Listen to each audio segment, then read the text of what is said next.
हे च फिकर मत कर्तव्यम, हे च फिकर मत कर्तव्यम, कर्तव्यम जिक्र खुदा। दारा शिकोह ने हिंदू धर्म की उपनिषदों का, औरंगजेब के भाई ने, दारा शिकोह ने हिंदू उपनिषदों का अमृतसार अपनी फारसी उर्दू भाषा में लिखा है। उसका ये एक श्लोक है, हे च फिकर मत कर्तव्यम, हे च फिकर मत कर कर्तव्यम जिक्र खुदा।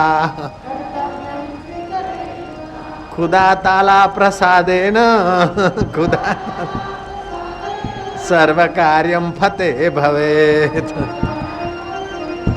जयराम जी तो बोलना पड़ेगा भाई। नारायण नारायण बोलो ना, तुम कंजूसी क्यों करते? नारायण नारायण नारायण नारायण। विघ्न बाधा आए तो उस वक्त ज्यादा खुश हो कि वो हमको मजबूत करना चाहता है। जयराम जी की, वो हमको दृढ़ बनाना चाहता है। इस बहाने भी हमारा ख्याल तो रखता है। जिसी को वो देता है उसी को आजमाता है, खजाने रहमत के इसी बहाने लुटाता है। हजार विघ्न और बाधा आ जाए, मन को मायूस मत कर। गम की अंधेरी रात में दिल को न बेकरार कर। सुबह जरूर आएगी, सुबह का इंतजार कर। जयराम जी तो बोलना पड़ेगा भाई। नारायण हरि नारायण हरि नारायण। बोलो ना, तुम कंजूसी करते हो। नारायण हरि नारायण हरि नारायण हरि नारायण। येषां त्वन्तगतं पापं, येषां त्वन्तगतं जनानां पुण्यकर्मणां, जनानां पुण्यकर्म ते द्वन्द्वमोह निर्मुक्ता, ते द्वन्द्वमोह निर्मुक्त भजन्ते माम दृढ़व्रताः, भजन्ते माम। भगवान कहते हैं जिनके पापों का अंत हो गया है और जिनके पुण्य कर्म उदय हुए और फल देने को तत्पर हैं, ऐसे पुरुषों का, ऐसे मनुष्यों का द्वंद्व और मोह चला गया है और मुझे दृढ़ता से भजते हैं। द्वंद्व माना एक भाव से दूसरा विपरीत भाव आ जाए। भगवान को पाना तो सार है, लेकिन संसार के बिना काम नहीं चलेगा। आखिर तो भगवान ही सत्य है। देह मिथ्या और संबंध मिथ्या है, मर मिटना है। ये जानते हो भी सोचते कि भगवान तो सत्य है, लेकिन यह भी सत्य है, वो भी सत्य है। इस प्रकार का द्वंद्व उसका मिट जाता है। वो इस मिथ्या जगत का व्यवहार, लेना देना, खाना पीना तो करता है, लेकिन दृढ़ता से समझता कि सत्यम परम धीमहि, वो परमात्मा आद सत जुगात सत है भी सत, विघ्न बाधाओं का साक्षी है, इसलिए वो हो से भी सत, तीनों काल में सत्य है। श्रीमद् भागवत में आया सत्यम परम धीमहि। हम उस सत्य स्वरूप का ध्यान करते हैं जो सृष्टि की उत्पत्ति, स्थिति और प्रलय का हेतु है, जिसकी माया का जागृत स्वप्न सुषुप्ति, जिसकी माया का विस्तार है। बड़े बड़े जोगेश्वर और बड़े बड़े पंडित भी जिसकी माया का रहस्य नहीं जानते, उस मायातीत परमेश्वर को हम प्रणाम करते हैं। जयराम जी की। भगवान का नाम लेने से पाप मिटता है और भगवान को प्रणाम करने से ताप मिटता है। 3 प्रकार का ताप है। आदि भौतिक ताप, जैसे बरसात आया, विघ्न बाधा आया, लेकिन भगवान को प्रणाम करते तो भौतिक विघ्न बाधाओं का भी प्रभाव अपने चित्त पर नहीं पड़ता है, वो प्रभाव बाहर का बाहर रह जाता है। जयराम जी की। आदि दैविक, आदि भौतिक और आध्यात्मिक। मन के उद्वेग को आध्यात्मिक ताप कहते हैं, लेकिन जब भगवान के होकर उसको धन्यवाद देते हैं तो मन का उद्वेग भी समाप्त हो जाता है। आदि दैविक कोप होने पर भी विघ्न बाधा आते हैं, आदि भौतिक विघ्न बाधा आते हैं, लेकिन उन सब विघ्न बाधाओं को अगर निसार करना है, मिथ्या करना है, तो दृष्टि सत्य स्वरूप सच्चिदानंद पर रखो और इसको माया का खेल समझो। गम की अंधेरी रात में दिल को न बेकरार कर, सुबह जरूर आएगी, सुबह का इंतजार कर। अथवा यूं कहो, क्षमा बुझ जाए तो जल सकती है, किश्ती हदें तूफान से निकल सकती है। मायूस न हो, इरादे न बदल, तकदीर किसी भी वक्त बढ़िया हो सकती है, बदल सकती है। Nothing is impossible, everything the possible. ये कौन सा उकदा जो हो नहीं सकता, तेरा जी न चाहे तो हो नहीं सकता। छोटा सा कीड़ा पत्थर में घर करे, इंसान क्या दिले दिल भर में घर न करे। इरादे नहीं बदलने चाहिए। भक्ति के रास्ते कदम रख लिया, भगवत प्राप्ति के रास्ते कदम रख लिया, ज्ञान ध्यान या कथा के रास्ते कदम बढ़ा ही दिया, तो इरादे मत बदल। जिसके पापों का अंत हो गया है और पुण्य उदय हो गए, वे दृढ़ व्रती हैं। और जीवन में ऊंचे उद्देश्यों के लिए दृढ़ व्रती होना आत्यंतिक आवश्यक है। जो दृढ़ व्रती व्यक्ति हैं उनके लिए बड़े भी विघ्न छोटे हो जाते हैं।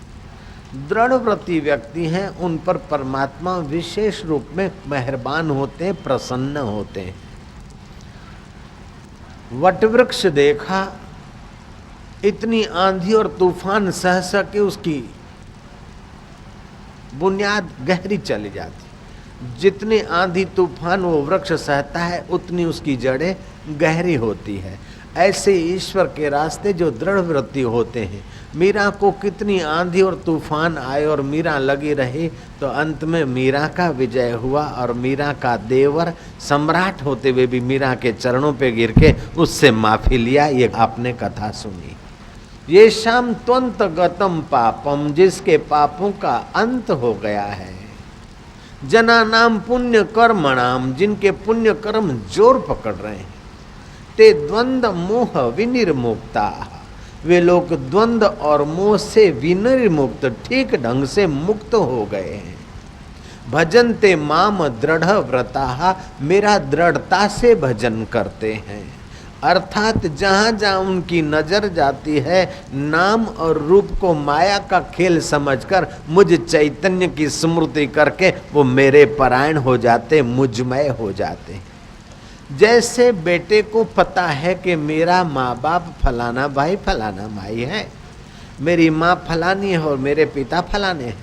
अब वो दिन रात नहीं चिल्लाता है कि मैं मोहन भाई का छोरा, कमला बाई का पुत्र हूँ, चिल्लाता नहीं है, लेकिन उसको दृढ़ ज्ञान हो जाता है, अपने आप में उसको अनुभव हो जाता है कि मैं मोहन का पुत्र हूँ, कमला देवी का पुत्र हूँ।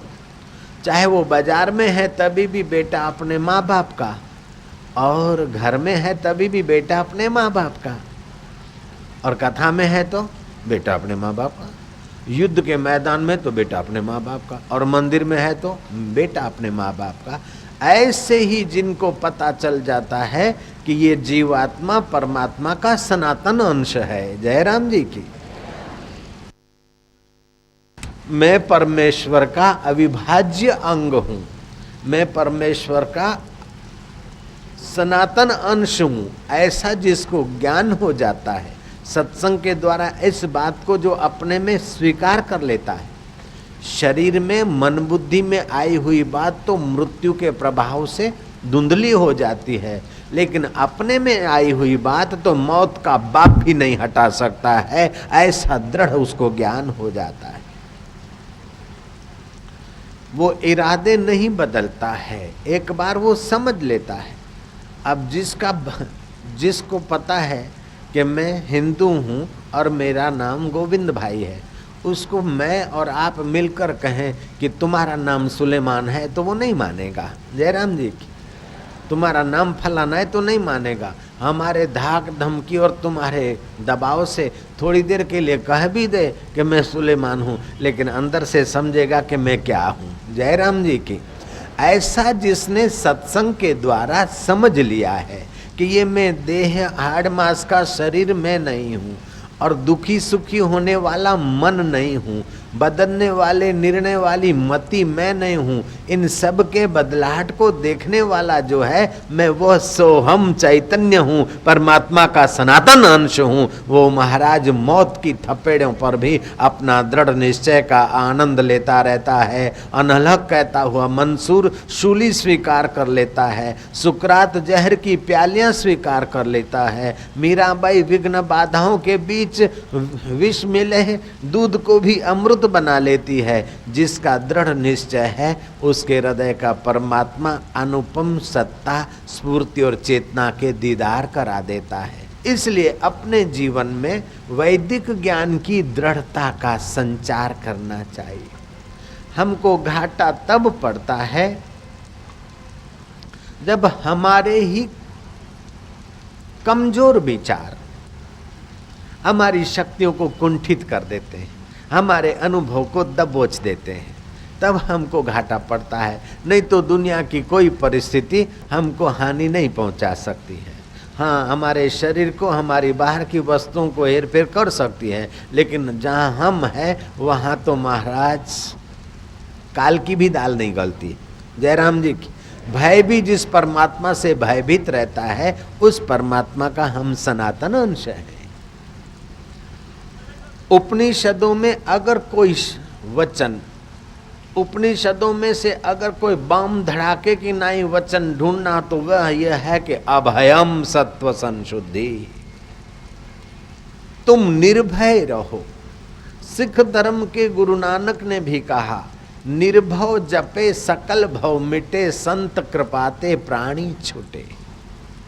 भूत प्रेत भी पहले डराते और जो डरता है वही मरता है। जयराम जी की विघ्न बाधा भी आकर तुम्हें डराते और संसार में घसीटते हैं, लेकिन विघ्न बाधाओं के सिर पर हंसते हंसते सिर पर पैर रखकर तुम अपने परमानंद का संगीत बजाओ। मुस्कुरा के गम का जहर जिनको पीना आ गया, ये हकीकत है कि जहां में उनको जीना आ गया और आ गया।